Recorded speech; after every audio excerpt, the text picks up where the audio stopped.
ఏం సంచలనం నాకు అర్థం కాదు. ఎందుకు సంచలనం? మీరు చేస్తున్నారు సంచలనం. నేను అనేది డాడీ డాటర్ మధ్యలో లేత, డాడీ డాటర్ మధ్యలో లేక, అది అంతర్గత ఉత్తరము. అది ఏం ఉత్తరమో కూడా తెలియదు. మరి దానిపైన మనకి ఎందుకు ఇంత అంత ఆత్రత అని అడుగుతాను.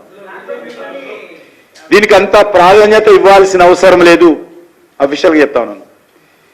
డాడీ డాటర్ మధ్యలో జరిగినటువంటి ఉత్తరానికి అంత ప్రాధాన్యత ఇవ్వాల్సిన అవసరం లేదు. ఇది మునిగిపోతున్నటువంటి పార్టీలో ఈ రకమైనటువంటి సంఘటనలు జరగడం మామూలే. ఎందుకంటే అసలు కుటుంబ పార్టీలే దేశానికి ప్రమాదం. కుటుంబ పార్టీలు ఉంటేనే ఈ రకమైనటువంటి పరిస్థితులు వస్తాయి.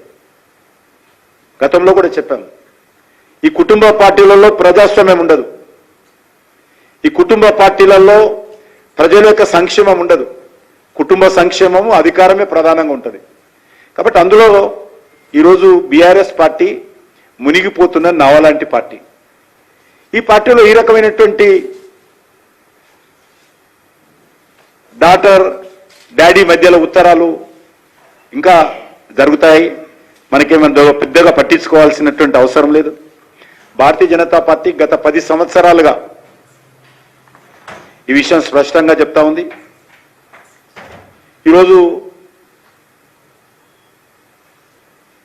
కుటుంబ పార్టీలు ప్రజల కొంపలు ముంచుతాయి అనే విషయం ముందే చెప్పాము.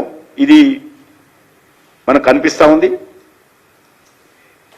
డాడీ డాటర్ ఉత్తరం ఒక డ్రామా. అందులో ఏ కంటెంట్ లేదు. నేను చదివింది అది. మరి ఆ కంటెంట్ ఏందో నాకైతే అర్థం కాలేదు. ఆ ఉత్తరం ఎందుకు రాసిందో అర్థం కాలేదు.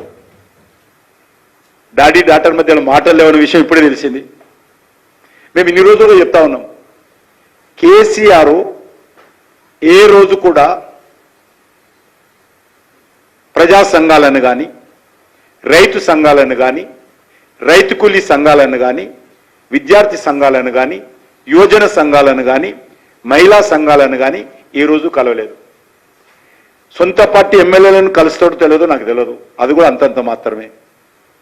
ప్రతిపక్ష పార్టీలో నేను కూడా ఆయన ముఖ్యమంత్రిగా ఉన్నప్పుడు సుమారు 14 సంవత్సరాలు ఎమ్మెల్యేగా ఉన్నాను. 10 సంవత్సరాలు ఎమ్మెల్యేగా ఉన్నాను. నేను టోటల్గా 15 సంవత్సరాలు. ముందు 5 సంవత్సరాలు, 15 సంవత్సరాలు, 5 సంవత్సరాలు అనేక మంది ముఖ్యమంత్రులు రెగ్యులర్గా అపాయింట్మెంట్ ఇచ్చేవాళ్ళు, కలిసేవాళ్ళు. ఈయన అపాయింట్మెంట్ ఇవ్వలేదు ఏ రోజు కూడా. నేను 2019లో మొదటిసారి కేంద్ర మంత్రి అయితే స్వయంగా నేను కలవడం కోసం ప్రయత్నం చేసిన, గౌరవంగా. కేంద్ర మంత్రి ఆయన తెలంగాణ నుంచి ఒక్కడిని, కానీ నాకే అపాయింట్మెంట్ ఇవ్వలేదు. కాబట్టి ఆ రోజు మేమందరం చెప్తే మరి ఇదే డాటరు మా పాట కాదు, మా ప్రజాస్వామ్యం పట్టి అందరిని కలుస్తాడు మా డాడీ అని చెప్పింది. డాటర్ చెప్పింది ఆ రోజు. ఈరోజు ఆమెనే చెప్పింది, నువ్వు క్యాడర్ను కలుస్తలేవు, క్యాడర్ను కలుస్తాడని ఆమెనే చెప్పింది. కాబట్టి ఇది ఫ్యామిలీ పార్టీలలో ఈ రకమైనటువంటి సంఘటనలు ఉంటాయి. ఇది BRS party daddy daughter sun party. కాబట్టి ఈ సన్ పార్టీ ఇంకా మళ్ళీ సన్నీల స్ట్రోక్ పార్టీ. కాబట్టి ఇది 4 స్తంభాల ఆట ఈ పార్టీ. కాబట్టి ఈ పార్టీ గురించి పెద్దగా ఆలోచించాల్సిన అవసరం లేదు. పార్లమెంట్ ఎలక్షన్స్లోనే తెలంగాణ ప్రజలు ఈ పార్టీని పూర్తిగా తిరస్కరించారు. ఈ పార్టీకి భవిష్యత్తు లేదు. అందులో మాట చెప్పింది, టిఆర్ఎస్ క్యాడర్ కూడా తెలంగాణ రాష్ట్రంలో భారతీయ జనతా పార్టీ ప్రత్యామ్నాయము అని అనుకుంటున్నారు అన్నది. అనుకోబెట్టి వాస్తవం కూడా అది పార్లమెంట్ ఎలక్షన్స్లో బయటపడ్డది. మీరు 2 నిమిషాలు తిట్టారు, 10 సంవత్సరాలు తిట్టింది సరిపోదా? ఇంకా మమ్మల్ని ఇంకా మీటింగ్లో తిడితే వెళ్ళిపోయింది. మునిగిపోయిన పార్టీ మమ్మల్ని తిడితేంది, తిట్టకపోతేంది. ఓడిపోయిన పార్టీ ఒక సీట్ రాలేదు, డిపాజిట్ రాలేదు, ఆ పార్టీ మనం